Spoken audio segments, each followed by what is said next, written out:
नमस्कार, मैं रोहित कुमार और आप देख रहे हैं इंसाफ एक्सप्रेस। जैसे जैसे इंसान के अंदर जो लालच है वो बढ़ता जाता है, वैसे वैसे ही इंसानियत जो है वो इंसान के अंदर से मरती जाती है। आज हम बात करेंगे पूरी डिटेल में कि किस किस तरीके से मोहाली, चंडीगढ़, पंजाब, दिल्ली में लगातार जो कनाडा वर्क परमिट है या किसी भी देश का वर्क परमिट है, उसके नाम पर जो कंसल्टेंसी लाइसेंस वाले हैं वो किस तरीके से ठगी कर रहे हैं। आज ये वीडियो थोड़ा लंबा होने वाला है, इसको कृपया पूरा देखिएगा, कहीं भी स्किप मत कीजिए, ताकि आपको इन लोगों की असलियत का पता चल सके और आपको इस बारे में पूरी जानकारी हो कि किस तरीके से आपसे लूट हो चुकी है और उसकी तुरंत जो है सूचना अपने लोकल पुलिस स्टेशन में या फिर उस ऑफिस के लगते एरिया के पुलिस स्टेशन में जो है आप तुरंत दीजिए। आज हम बात कर रहे हैं चंडीगढ़, पंजाब, दिल्ली, चेन्नई और कई ऐसे एरियाज में जहां पर कई देशों के वर्क परमिट के नाम पर कई तरह की ठगी हो रही है। मैंने इसीलिए बार बार आपको कह रहा हूं कि ये वीडियो जो है वो थोड़ी लंबी होने वाली है, ताकि आपको इसके बारे में हर तरह की जानकारी हो कि किस तरीके से ये जो लोग हैं आपको लूट रहे हैं। ये एक विज्ञापन देते हैं, उस विज्ञापन में ये नहीं लिखा होता कि आपका एजुकेशन कैसा है, आप शिक्षित कितने हैं। ये लगातार आपको यही बात बोलते हैं कि आप किसी भी एजुकेशन से संबंध रखते हैं, कितना भी पढ़े लिखे हैं, अनपढ़ हैं या पढ़े लिखे हैं, या अगर आप बेरोजगार हैं तो Canada, Russia, Kuwait, Qatar, Dubai, इन एरियाज़ के लिए जो आपको ये कई सोशल नेटवर्किंग साइट्स के द्वारा अपने विज्ञापन देकर आपको आप तक अपने ऑफिस तक खींच कर लाते हैं और आपको पता भी नहीं चलता कि ये किस तरीके से लूट मचाने का काम करते हैं और आप लूट चुके होते हैं। आज हम कुछ ऐसे ही तरीके जो हैं उसके बारे में आपको जानकारी देते हैं कि ये किस तरीके से जो है आपके साथ लूट करते हैं। इनका जो सबसे पहला तरीका है कि किन किन साइट्स पर, किन किन सोशल साइट्स पर ये अपने विज्ञापन जो हैं वो प्रकाशित करते हैं और किन किन एरियाज में ये अपने विज्ञापन देते हैं। सबसे पहले हम बात करते हैं किन किन देशों की ये एडवर्टाइजमेंट जो है वो सोशल नेटवर्किंग साइट्स द्वारा करते हैं। उनमें सबसे प्रमुख जो है वो कनाडा है, क्योंकि हर इंसान जो है वो अपने सुनहरे भविष्य के लिए भारत से बाहर जाकर कुछ ना कुछ अच्छा काम करना चाहता है, जिससे उसका फ्यूचर जो है वो ब्राइट हो सके। ऐसे बहुत सारे उदाहरण हैं जहां पर लोगों से पैसे ऐंठ कर लोग जो हैं, ये ऐसे इमिग्रेशन वाले जो हैं वो भाग जाते हैं और लोगों के हाथ में सिर्फ आती है निराशा और इसके सिवा कुछ नहीं। कभी ये लोग नहीं सोचते कि ये जो लोग जो क्लाइंट्स को ये खींच कर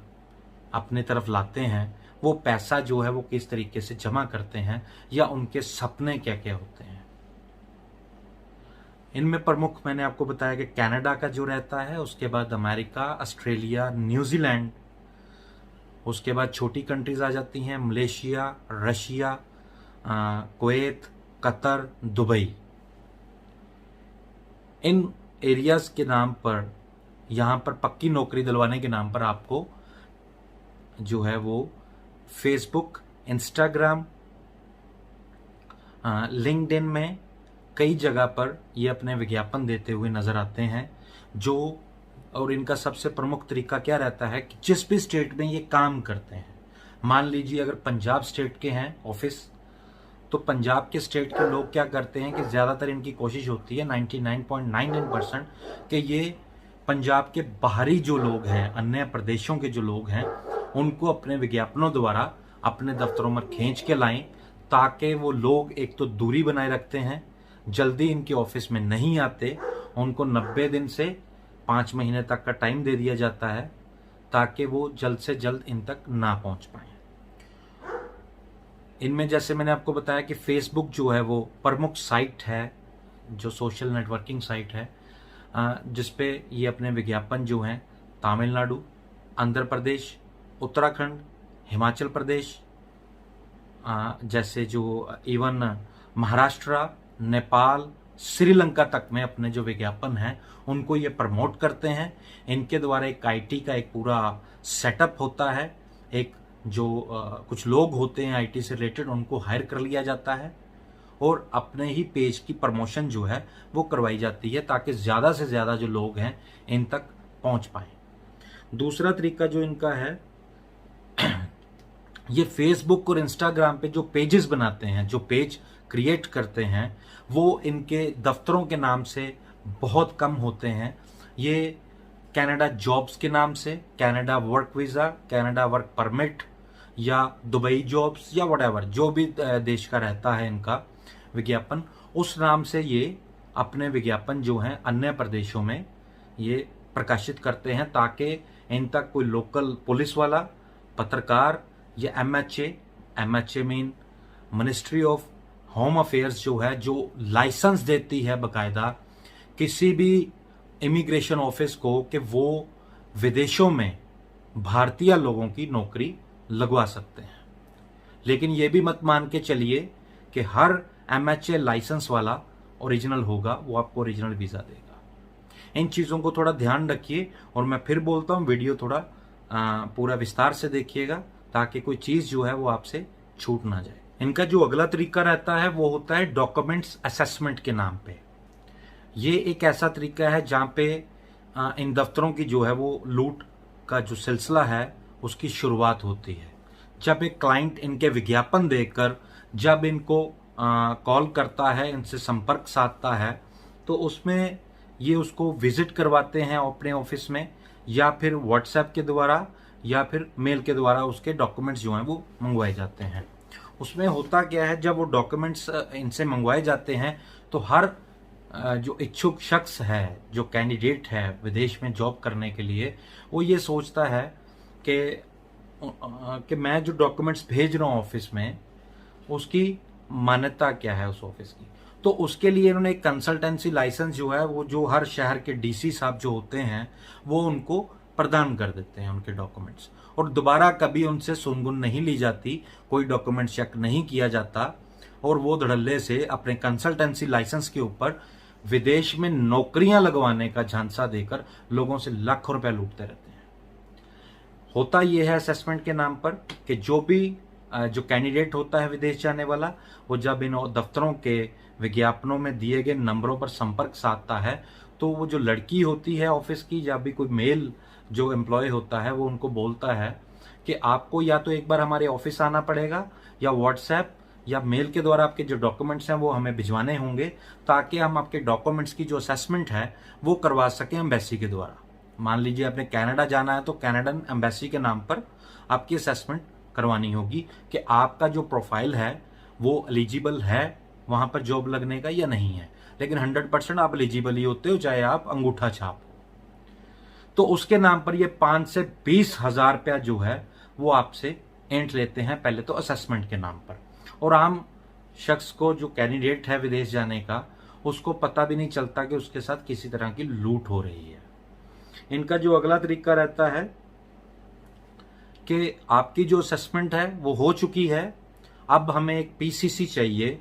पुलिस क्लियरेंस सर्टिफिकेट। ये इसलिए लिया जाता है ताकि ऑफिस वालों के पास जो 15-20 हजार रुपया आ चुका है उसको थोड़ा सा उस टाइम को आगे बढ़ाया जा सके, क्योंकि पीसीसी के लिए काफ़ी समय लग जाता है, हफ्ता से 10 दिन या कभी कभी 1 महीना भी लग जाता है। तो इस वजह से इनको कुछ और टाइम मिल जाता है।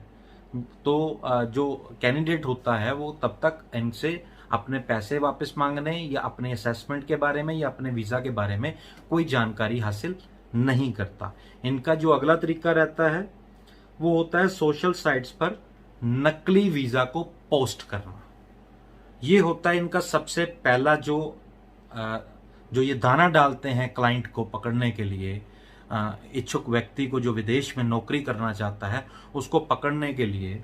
ये सबसे पहले जो वीज़ाज हैं उनकी एक दाना डालते हैं। क्योंकि कोई भी जब पेज पे जाता है इनके विज्ञापन देखता है तो वो ज़्यादातर जो है लोग साइकोलॉजिकली वो बैक से इसका पेज देखते हैं ऑफिस का कि शुरू में ये पेज ने कोई ऐसा वीज़ा स्टैम्प किया हो, कुछ ऐसे लोगों के बारे में जानकारी दे रखी हो कि जिनके पहले वीज़ा इन्होंने स्टैम्प किए होते हैं। तो ये क्या करते हैं कि इनका जो एक नेटवर्क रहता है, पूरा एक स्कैम सिस्टम रहता है इमिग्रेशन ऑफिसेस का, ये एक दूसरे के साथ वीजास बांटते रहते हैं। ये वीजास अब कहां से आते हैं, ये बड़ी रोचक सी बात है। गूगल पे जाइए और वहां पे कनाडा वीजा, स्टिकर वीजा लिखिए, वहां पे आपको हजारों वीजा जो हैं वो स्टैम्प मिलेंगे। वहां से ये वीजा उठाते हैं, उसको एडिट करते हैं, उसी एडिट वीजा को वाटर मार्किंग करते हैं और अपने पेज पे पोस्ट कर देते हैं, जिसकी वजह से आम शख्स जो है, आम इंसान जो है, जो विदेश में जाना चाहता है, जो क्लैरिफिकेशन इनके पेज के द्वारा हासिल करने की कोशिश कर रहा होता है, उसको उसके बारे में जानकारी नहीं मिल पाती। इनका जो अगला तरीका रहता है वो होता है गूगल पेज से जो वीजा डाउनलोड करते हैं वो किन किन देशों के नाम पे करते हैं। इसमें सिंगापुर, ऑस्ट्रेलिया, न्यूजीलैंड, कनाडा और ऐसे बहुत सारे यूरोपियन कंट्रीज जो हैं, उनकी ये वीजास जो हैं वो गूगल से डाउनलोड कर लिए जाते हैं। उसके बाद जब वो अपनी पेज पे उसको पोस्ट करते हैं, मैंने जैसे कि आपको पहले बताया कि उसमें एक वाटर मार्किंग दे दी जाती है। मैं ये जो वीजा है आपको दिखा भी रहा हूं किस तरीके से ये वीजा जो है डाउनलोड करके आपके पोस्ट पेज पे डाल दिए जाते हैं अपने पेज पे। इनका जो अगला तरीका रहता है वो होता है कि कोई भी शख्स, कोई भी व्यक्ति जो विदेश में जाना चाहता है, उससे ये रजिस्ट्रेशन फीस के नाम पर या फिर कंसल्टेंसी फीस के नाम पर 5 से 30,000 तक, कोई 5,000 से शुरू होता है, कोई 30,000 रुपए तक उनसे ले लेता है और बोल देता है कि ये हमारी पहले कंसल्टेंसी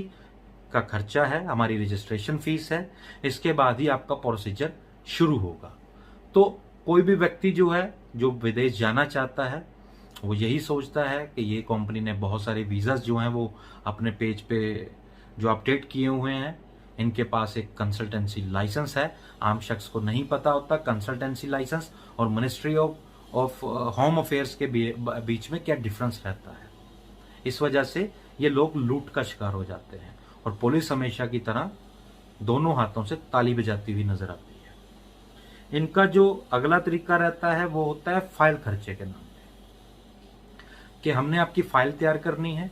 कई डॉक्यूमेंट्स लगने हैं, कई तरह के एफिडेविट्स जो हैं वो लगेंगे। तो ये क्या करते हैं, ये कनाडा की वेबसाइट या किसी भी उस कंट्री की वेबसाइट जहां पे वो विदेश में नौकरी लगवाने का दावा करते हैं, इच्छुक व्यक्ति के नाम पर उस जगह से, उस वेबसाइट से कुछ डॉक्यूमेंट्स को डाउनलोड कर लेते हैं। वो कोई भी शख्स डाउनलोड कर सकता है, व्यक्ति चाहे खुद भी डाउनलोड कर सकता है जो कैंडिडेट है। वहां से वो डॉक्यूमेंट्स को डाउनलोड करके वो उस व्यक्ति को दे दिए जाते हैं कि आप इसको फिलअप करिए और हमें दीजिए। उसके बाद कुछ एफिडेविट्स होंगे, वो एफिडेविट्स जो हैं वो आप हमें सिग्नेचर्स करके दोगे। उसका कुछ खर्चा होगा जो आप खुद पे करोगे। वो खर्चा जो है 7 से 20,000 तक का ये उनसे ले लेते हैं और वो शख्स जो है वो एफिडेविट बनवा के अपने घर जाके आराम से बैठ जाता है और एक सुनहरा सपना देखना शुरू कर देता है कि आने वाले समय में वो अपनी फैमिली के साथ किस तरीके से आगे उनसे बिहेव करेगा, उनको किस तरीके से कनाडा में या कहीं भी फॉरेन कंट्री में उसको बुला सकता है। इनका जो अगला तरीका रहता है, इस सब चीजें होने के बाद अब आता है इनका सबसे बड़ा गेम। ये गेम हर वो कंसल्टेंसी लाइसेंस वाला, चाहे वो मोहाली का है, चंडीगढ़ का है या एनीवेयर इन इंडिया, जहां भी वो काम कर रहा है कनाडा वर्क परमिट के नाम पे, वो किसी भी कैनेडियन कंपनी की वेबसाइट से पूरी इंफॉर्मेशन कलेक्ट करके एक ऑफर लेटर तैयार करता है। ये ऑफर लेटर आप देख सकते हैं, ऐसे कई ऑफर लेटर्स हैं जो क्लाइंट्स हमें भेज चुके हैं जिनके साथ ठगी हो चुकी है। ये ऑफर लेटर्स आप देखिए कि ऐसे नकली ऑफर लेटर्स जो हैं वो व्यक्ति को दे दिए जाते हैं और उनसे कम से कम भी 25,000 से लेके 2 लाख रुपए तक का पैसा उनसे ले लिया जाता है कि आपका ऑफर लेटर आ गया है। और आजकल कोरोना काल में सोने पे सुहागा हो चुका है। ये नकली ऑफर लेटर देने के बाद ये लोग वो पैसे को इस्तेमाल करते हैं अपनी खुशियों के लिए, दूसरों की खुशियों का गला घूंट के उन गरीब लोगों से, उन सपने देखने वाले लोगों से, एक अच्छी जिंदगी जीने वाले लोगों से उनके पैसे को छीन कर अपनी जिंदगी को खुशगवार करने की कोशिश करते रहते हैं।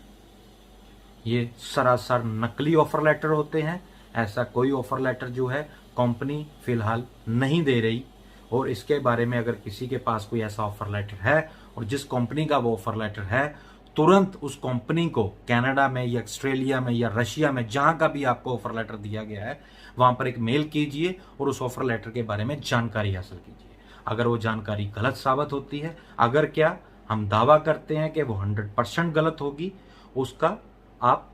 जो है लोकल पुलिस स्टेशन में उसके बारे में जानकारी दीजिए। इनका जो अगला तरीका रहता है वो होता है फेक मेडिकल करवाना। जब आपको एक ऑफर लेटर दे दिया जाता है, ऑफर लेटर के कुछ दिन के बाद जब पैसे ले लिए जाते हैं, आप बार बार उनको कॉल्स करते हैं कि सर अभी ऑफर लेटर आ गया तो हमारा वीज़ा कब तक आएगा, क्योंकि आपको नहीं पता बाकी प्रोसीजर क्या रहता है। ये ऑफिस वाले ही आपको वो प्रोसीजर बताते हैं जिसके आधार पे आप आगे चलते रहते हैं। अब ये आपको 7 दिन या 10 दिन या 20 दिन के बाद फिर कॉल करते हैं कि आपका एक मेडिकल जो है वो ड्यू है, वो मेडिकल आइए, वो मेडिकल करवाइए, ठीक है, और उसका खर्चा जो है वो कैंडिडेट को खुद देना है। अब वो कैंडिडेट जो होता है उसको नहीं पता होता, बहुत सारे ऐसे लोग जो हैं ये कंसल्टेंसी लाइसेंस वाले जो फेक काम कर रहे हैं, कुछ फेक काम कर रहे हैं, जो ये कंसल्टेंसी लाइसेंस वाले जो हैं उनका नकली मेडिकल लैब से मेडिकल करवा देते हैं। ऐसी मेडिकल लैब जो हैं वो चंडीगढ़, होशियारपुर, गुरदासपुर, मोहाली और गुजरात में और दिल्ली में पाई जाती हैं, जहां पर लोगों को उसके बारे में जानकारी नहीं होती, जिसकी वजह से लोग अपना मेडिकल करवाते हैं। और ये मेडिकल जो है ये 5 से 12 हज़ार तक का होता है, जिसमें जो मेडिकल लैब वाले हैं वो 500 रुपये से 1500 रुपया तो रख लेते हैं खुद, बाकी का जो रकम होता है, जो भी बाकी अमाउंट होती है, वो वापस उस एजेंट को वापस भिजवा दी जाती है जो एजेंट इनका मेडिकल करवाता है। इस तरीके से मेडिकल के नाम पे भी एक इमिग्रेशन ऑफिस जो है वो कमाई कर लेता है। इनका जो अगला तरीका रहता है वो होता है फेक LMIA,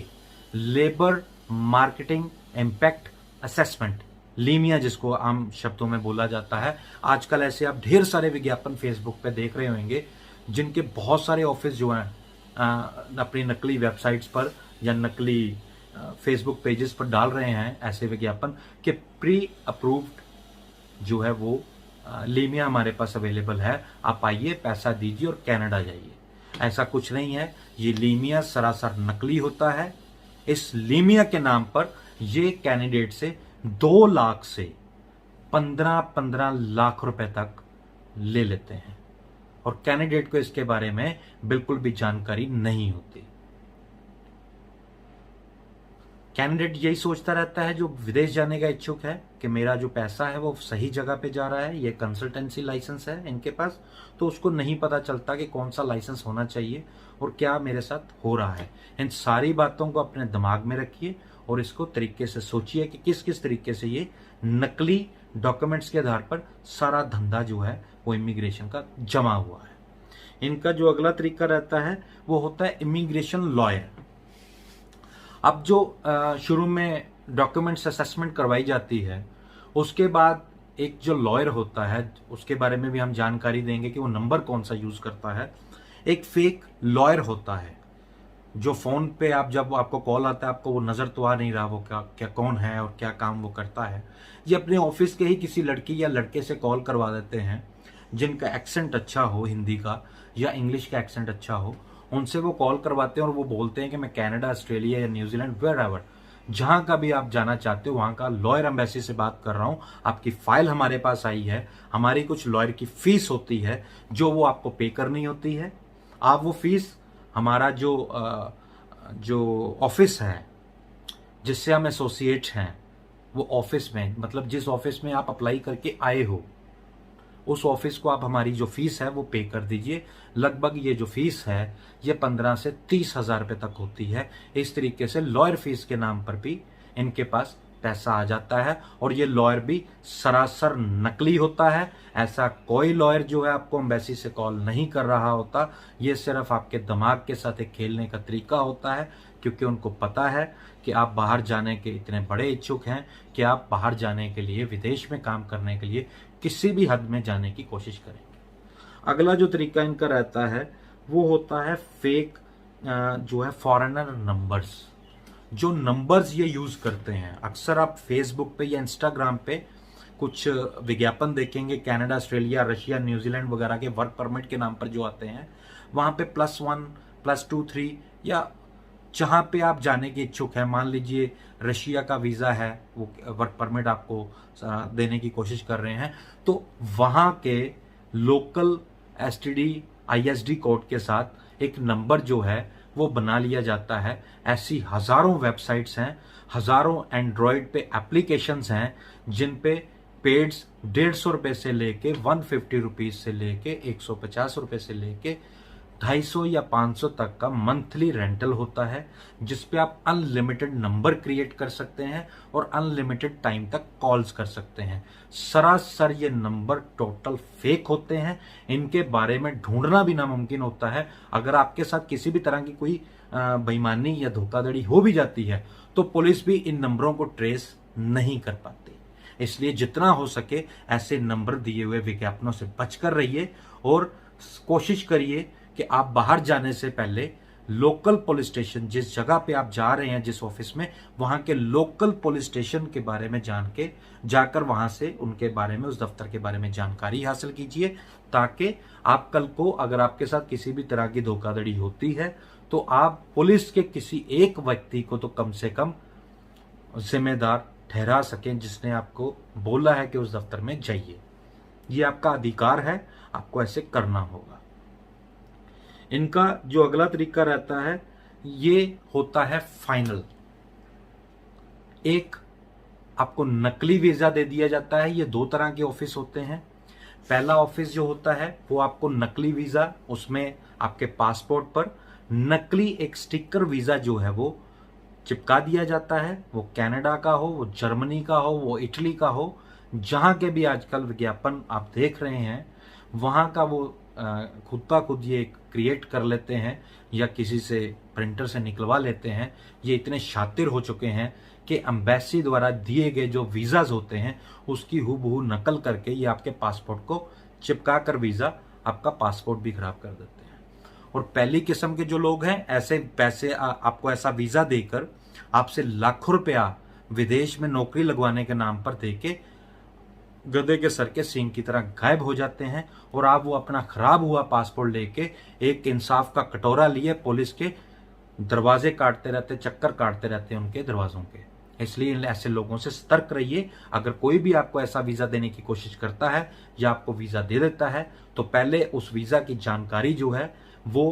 पुलिस को दीजिए कि आपको इस ऑफिस ने ये वीजा दिया है। अगर वो वर्क परमिट के नाम पर है या विदेश में PR के नाम पर है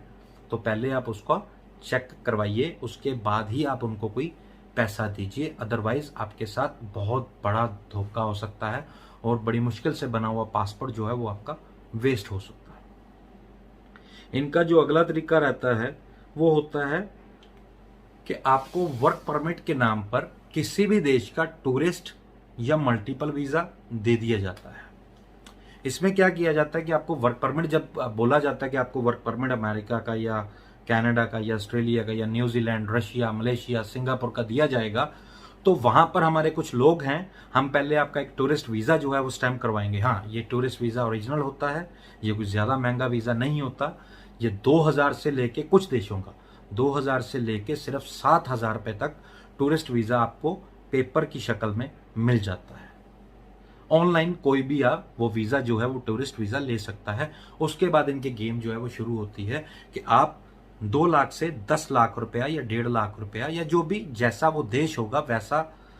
ये रकम आपसे लेकर आपको वो टूरिस्ट वीजा आपका पासपोर्ट पे लगा के या आपको पेपर वीजा देकर आपको थमा दिया जाएगा और आपको बोल दिया जाता है कि जिस देश में आप जा रहे हैं वहां पर हमारा एक पूरा सेटअप है, वहां पर हमारे लोग आपको मिलेंगे, आपका ये जो टूरिस्ट वीजा है उसको वर्क परमिट में कन्वर्ट करवा दिया जाएगा। इस तरीके से आप फिर एक बार मूर्ख बन जाते हैं। वो टूरिस्ट वीजा लेके ये लोग जो है टूरिस्ट वीजा देकर खुद फिर गायब हो जाते हैं आपसे लाखों रुपए एंड कर। और आप टूरिस्ट वीजा लेकर जब किसी पुलिस स्टेशन में जाते हैं तो वहां पर आप ये नहीं बता पाते कि आपका वीजा असली है या नकली है, क्योंकि वीजा तो असली ही होता है। तो इसलिए जरूरी नहीं कि पुलिस हर जगह आपकी मदद करे, आपको खुद अपनी मदद खुद करनी होगी। इनका जो अगला तरीका रहता है कि ये जो अपने विज्ञापन हैं, अब ये बात बड़े ध्यान से सुनिए, हमारी जो पिछली चीज़ें थी वो लगभग जो तरीके थे इनके वो सब खत्म हो चुके हैं। एक और तरीका है, जो तरीका है पासपोर्ट के नाम पर पैसा लेना। जब कभी भी आप इनके ऑफिस में जब संपर्क साधते हैं या आप इनके पास अप्लाई कर देते हैं तो ये कुछ फीस आपसे लेते हैं 20,000 से 30,000। वो फाइल खर्चा भी हो सकता है,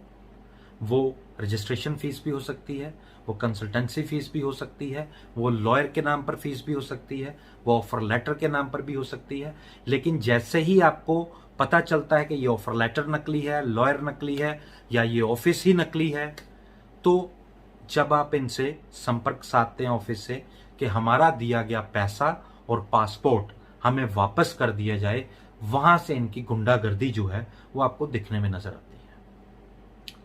होता कुछ ये हुआ है कि ये आपसे एक एफिडेविट जो है 50 रुपए या 100 रुपए का इन्होंने पहले ही बना के वो रखे होते हैं ग्रीन पेपर पे, उस पर सिर्फ 1 रुपए की स्टैंप चिपका कर आपको वो एफिडेविट सिग्नेचर करवा लेते हैं और आपको बता दिया जाता है कि ये हमारा आपके साथ एग्रीमेंट है। अगर आप किसी भी कारण से आप वीज़ा हमसे नहीं लगवाते, आप आपकी फाइल जो है वीज़ा की वो प्रोसीड नहीं करवाते, तो आपका जो दिया गया पैसा होता है वो पैसा रिफंडेबल नहीं होता, वो पैसे आपको वापस नहीं किए जाएंगे। अगर आप फिर भी अपना पासपोर्ट वापस लेना चाहते हैं तो 20 से 30,000 रुपये तक आपको पेनल्टी की शक्ल में वो कंपनी को देना होगा, फिर ही आपका पासपोर्ट वापस होगा। उसका सबसे बड़ा कारण ये बताया जाता है कि आपका जो पासपोर्ट है वो एम्बेसी में दिया गया है। एम्बेसी में से अगर हम वो पासपोर्ट मंगवाते हैं तो हमें वहाँ पे कैंसलेशन फ़ीस जो है वो देनी होती है, इसलिए आपको ये फ़ीस देंगे तो आपका पासपोर्ट आपको मिल जाएगा। अब ये तो हो गई वो तरीके जिन तरीकों पे ये बिना किसी की नज़र में आए, बिना पुलिस की नज़र में आए, बिना क्लाइंट को सच पता लगे ये लाखों रुपए जिस तरीके से ऐंठ रहे हैं, इसका अब मैं आपको बताता हूं कि चंडीगढ़ और मोहाली में कहां कहां हब है। मोहाली में लगभग 422 के करीब लाइसेंस हैं, कंसल्टेंसी लाइसेंस, जिनमें से अधिकतर licence MHA licence, ministry of home affairs licence के बिना ही कनाडा जैसे देशों के नाम पर सरेआम ये सारे तरीकों के हिसाब से ठगी का पैसा इकट्ठा कर रहे हैं। इनमें प्रमुख जो एरिया है वो मोहाली का 11 फेज, जहां के कई इमिग्रेशन ऑफिस जो हैं वो कनाडा वर्क परमिट के नाम पर लूट मचा रहे हैं। दूसरा एरिया है 70 सेक्टर, जो मटोर थाना लगता है, जिसको 7 फेज मोहाली का। यहां पर लगभग जितने भी immigration office work permit Canada का या क्रोशिया का या इटली, स्पेन, जर्मनी के नाम पर काम कर रहे हैं, वो सब इसी तरीके से ही काम कर रहे हैं। इसलिए आपको इन चीज़ों को ध्यान में रखना होगा कि सबसे पहले आपको खुद अपनी मदद करनी होगी, उसके बाद कोई आपकी मदद को आएगा। नहीं तो मैंने जैसे कि पहला बोला, एक इंसाफ की भीख मांगता हुआ कटोरा लेकर लुटने के बाद आप पुलिस थानों के सिर्फ चक्कर काटते रह जाएंगे और आपकी सुनने वाला कोई नहीं होगा। क्योंकि कुछ इमिग्रेशन ऐसे हैं जो लगातार ये लोगों को बोलते हुए नजर आते हैं कि कई पुलिस अधिकारी जो हैं उनके रिश्तेदार हैं, कई पॉलिटिशियंस जो हैं वो उनके साथ बहुत अच्छा उनका उठना बैठना है, बहुत अच्छा भाईचारा है, इसलिए पुलिस उनका किसी भी तरह का कुछ भी बिगाड़ नहीं सकती। ऐसे लोगों के खिलाफ हमारे पास पूरे सबूत हैं कि उन लोगों का क्या क्या कहना है और किन किन पॉलिटिशियंस का वो नाम लेते हैं और किन पुलिस अधिकारियों का वो नाम लेते हैं। ये एक अलग विषय है, इस पे अभी हम जांच कर रहे हैं कि कौन कौन से अधिकारी या कौन कौन से पॉलिटिशियंस जो हैं वो ऐसे इमिग्रेशन दफ्तरों को संरक्षण दिए हुए हैं। मैं सिर्फ आप लोगों से जो विदेश जाने के इच्छुक व्यक्ति हैं उनसे सिर्फ आग्रह करता हूं कि विदेश जाने से पहले, कहीं भी नौकरी लगने से पहले, नौकरी के लिए विदेश जाने के नाम पर जो भी ऑफिस आपको बुला रहा है, सबसे पहले आप लोकल पुलिस स्टेशन में जाकर वहां की जानकारी हासिल कीजिए, उसके बाद ही कोई काम आप इनसे करवाइए। फेज 2 मोहाली का, phase 8B industrial area Mohali, 7 phase Mohali, 3B2 Mohali, 82 sector Mohali, Chandigarh का जो प्रमुख एरिए हैं जहां पर ये लोग अपना धंधा जमाए बैठे हैं, उनमें सबसे बड़ी जो मंडी लगी हुई है वर्क परमिट्स की, भिन्न भिन्न तरह के वर्क परमिट्स वहां पे जो हैं आपको ये मान के चलिए कि थोक के भाव में पड़े हुए मिलते हैं। बहुत बड़े बड़े ऑफिसेज हैं लोगों के, तो वहां पे उन ऑफिसेज में थोक के भाव को ये आपको लाइसेंस पड़े जो हैं, अब बिना लाइसेंस के ऐसे वर्क परमिट मिलते हुए नजर आते हैं जो सरासर फेक हैं। इनमें सबसे प्रमुख जो सेक्टर है चंडीगढ़ का वो सेक्टर 34 है, 34 सेक्टर के बाद 22 sector, 8 sector, 9 sector, 16 sector, 40 sector, 47 sector, 38 sector. ये वो सेक्टर्स हैं जहां पर ऐसे हजारों, सैकड़ों नहीं हजारों इमिग्रेशन दफ्तर हैं जो वर्क परमिट के नाम पर सरेआम लोगों से लूट मचा रहे हैं और पुलिस जो है उनका कुछ भी उखाड़ नहीं पा रही। लोग लुट रहे हैं। लोग आज के समय में जो कोरोना काल का समय चल रहा है, इस समय में पहले ही लोगों की नौकरियां जा चुकी हैं, लोगों की जिंदगियां जा रही हैं, लोगों के पास खाने को पैसा नहीं है, लेकिन कुछ लोग जो समर्थ हैं बाहर जाने में, वो ये सोचते हैं कि भारत में शायद अभी उनका भविष्य नहीं बचा, तो वो विदेश में जाकर अपने बच्चों के लिए, अपने माँ बाप के लिए, अपने आने वाले फ्यूचर के लिए, अपने भविष्य के लिए कुछ काम कर सके। लेकिन ये लोग, ये मृत ज़मीर लोग, ये घटिया सोच वाले लोग जो हैं, जो इमिग्रेशन के धंधे में आ चुके हैं, वो इन लोगों को दोनों हाथों से वर्क परमिट के नाम पर लूट रहे हैं। अब हमारे कुछ सवाल हैं जो अगर हो सके, वैसे तो ये नामुमकिन सी बात है जो भी मैं करने वाला हूं, अगर डीसी साहब के पास समय निकले और हमारे पुलिस महकमे के आला अधिकारियों के पास कुछ समय निकले, तो इन चीज़ों के कुछ सवाल हैं हमारी तरफ से। अगर ये चेक कर लिए जाएं तो दूध का दूध और पानी का पानी हो जाएगा। हम आपको गारंटी के साथ बोलते हैं कि मोहाली और चंडीगढ़ में सिर्फ गिनती के कुछ इमिग्रेशन ऑफिस बचेंगे, बाकी सब पर या तो केस दर्ज हो जाएंगे या वो लोग पंजाब छोड़कर और चंडीगढ़ छोड़कर भाग जाएंगे। इनमें से जो हमारा प्रमुख सवाल है कि कंपनी की जानकारी जो है वो उनसे हासिल की जाए प्रशासन द्वारा कि पिछले 2 सालों में कितने लोगों के वीजे जो हैं वो आप लोगों ने लगवाए हैं, कितने लोगों ने विदेश जाने के लिए आपसे वीजे लगवाए हैं, उनके फोन नंबर्स, उनके डॉक्यूमेंट्स क्या क्या आपके पास हैं और उनसे आपने कितनी कितनी फीस ली है। इसमें जो दूसरा सवाल है हमारी तरफ से कि किस मीडिया के द्वारा, सोशल नेटवर्किंग साइट, न्यूज़पेपर्स या टीवी चैनल्स, किस माध्यम से आप अपना विज्ञापन जो है वो प्रकाशित करवाते हैं और उसका कितना खर्चा आता है। क्या वो खर्चा आप अपने ITR जब इनकम टैक्स रिटर्न भरते हैं या GST भरते हैं तो क्या आप उन चीज़ों में मेंशन करते हैं,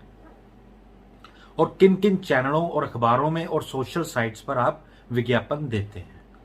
तीसरा सवाल, क्या आप इनकम टैक्स भरते हैं? अगर इनकम टैक्स भरते हैं तो कितना खर्चा आप उसमें शो करते हैं।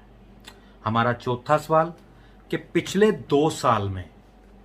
जब से भी आप काम कर रहे हैं, आप सिर्फ पिछले 2 साल का डाटा जो है अगर प्रशासन इनसे ले कि उनके पास आज तक कितने एम्प्लॉयज ने काम किया और कितने एम्प्लॉयज वहां से छोड़कर गए हैं काम, और जो छोड़कर गए हैं उनका छोड़ने का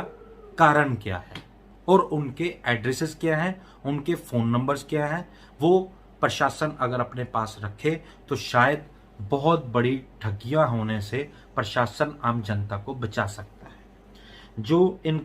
जो हमारा अगला सवाल है कि किन लोगों ने आज तक आपके पास फाइल लगवाई है कंसल्टेंसी के लिए, वर्क परमिट के लिए, स्टूडेंट वीजा के लिए,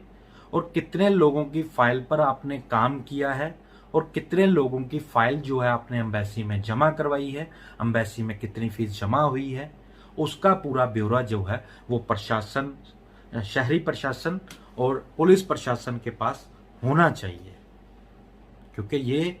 पुलिस के अधिकार क्षेत्र में आते हैं।